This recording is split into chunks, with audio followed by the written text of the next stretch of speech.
What's good, YouTube? It's your boy, Blue Blood Sports TV, back at y'all with another one. So finally, according to what I've been told, and according to these reports, the World Boxing Council, President Mauricio Suleiman, board of 32 members, have informed four-division world champion, Mexican superstar boxer, who is widely acknowledged and recognized as the face of the sport of boxing and is the undisputed super middleweight world champion in Saul Canelo Alvarez, who is 60 wins, 2 losses, 2 draws, 39 big wins by way of knockout. He is 33 years of age, 5'8", with a 70-inch arm reach. They informed Canelo Alvarez that he indeed is going to have 90 days, the next 90 days to make a decision if he's indeed going to engage in negotiations and fight undefeated two-time WBC super middleweight world champion, Mexican Ecuadorian superstar boxer, David the Mexican Monster Benavidez, who is now 28 wins, no losses, no draw, 24 big wins by way of knockout. He is 26 years of age, 6'2", with a 75-inch arm reach. He just had a massive destruction victory over undefeated two-division world champion superstar boxer DEMETRIUS Boo Boo Andrade. Andrade came into the fight, 32 wins, no loss, no draw, 19 wins by way of knockout. 6 feet tall with a 74-inch arm reach, a slick southpaw that has power, and he absolutely got dominated. From now, Andrade, I thought, won rounds 1, 2, and 3, okay? But then David Benavidez, as he always does, his pressure, strategic, that mental, physical pressure he puts on his opponents, well, guess what? He started to apply it more and more and more on DEMETRIUS Boo Boo Andrade, and eventually, by the 6th round, DEMETRIUS Andrade said, "I've seen enough. That's enough. It's over. Stop the fight." DEMETRIUS Andrade said, "Stop the fight." And it was over. David Benavidez showed he was elusive still, better than many people expected him to be. He showed that he strategically can cut the ring off. He showed that he can be patient and have a strict game plan. He was leading with right hands on a southpaw. A southpaw's kryptonite is a straight right hand. He was leading with right hands, throwing hooks off of giving that the idea and the illusion of he's throwing a straight right hand. He would turn it into a hook. Hence, what he dropped DEMETRIUS Andrade with in the 4th round, which was he feinted like it was a straight right hand, came around the guard with a hook, and absolutely rocked DEMETRIUS Boo Boo Andrade and dropped him. Andrade never recovered.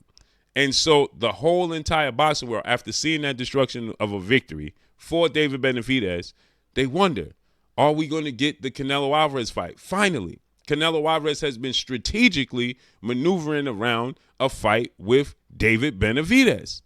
Period.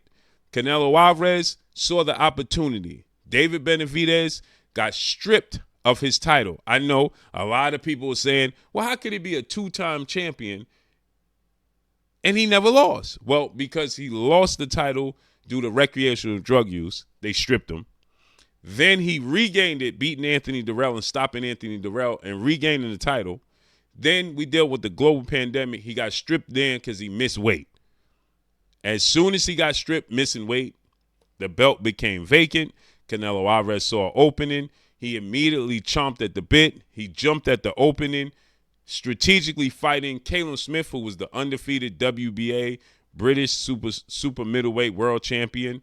And he fought him for his WBA title and the vacant WBC title that was vacated by David Benavidez. Then David Benavidez was campaigning and pleading with the WBC to make him the mandatory challenger. No, they made Avni Yildirim, who was Canelo Alvarez's sparring partner, the mandatory. He fought Avni Yildirim, beat Avni Yildirim. Then he fought in a unification bout, the WBO super middleweight world champion, who was really a junior middleweight at best, in Billy Joe Saunders. He knocked him out, broke his orbital bone. Then and he fought before the year is up. The end of the year, he fights against the man that was the biggest rival to David Benavidez, which was the biggest fight at 168 before Canelo Alvarez decided to make that with his home, which was the IBF super middleweight world champion, superstar boxer, Caleb Sweethand Plant. Everybody wanted to see Caleb Plant versus David Benavidez. That was the fight to be made at 168. But then Canelo Alvarez overshadowed that. He decided to make 168 his home. He made 168 his home. He then fought Caleb Plant, and in the 11th round, he knocks out Caleb Plant, becomes undisputed at super middleweight in under a calendar year. But what does that do? That leaves the actual best fighter in the division on the shelf. So David Benavidez has done what he needed to do, winning the WBC super middleweight interim title to become the mandatory challenger for Canelo Alvarez. Now, guess what? He is the mandatory challenger. And Canelo Alvarez said that David Benavidez, he needs to do something. He needs to beat somebody. So Jose Benavidez Sr., father, trainer, manager of David Benavidez, well, guess what? They said, okay, we're going to carve our own niche. They fought Caleb Plant, beat Caleb Plant, almost knocked him out, but he did a lot of excessive holding in the second half of the fight.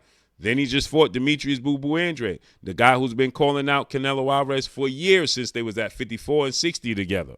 He stops DEMETRIUS Andrade in the 6th round, knocks him out. Now, this fight, you can see David Benavidez is a rock star. You can look at the fight, okay? He came out the rock music. He was a rock star. The crowd was cheering for him everywhere he went. He's getting tons of love. There's no rhyme or reason to not fight him. He's also with, now that being Canelo Alvarez, the PBC, the Premier Boxing Champions, with founding advisor Al Heyman.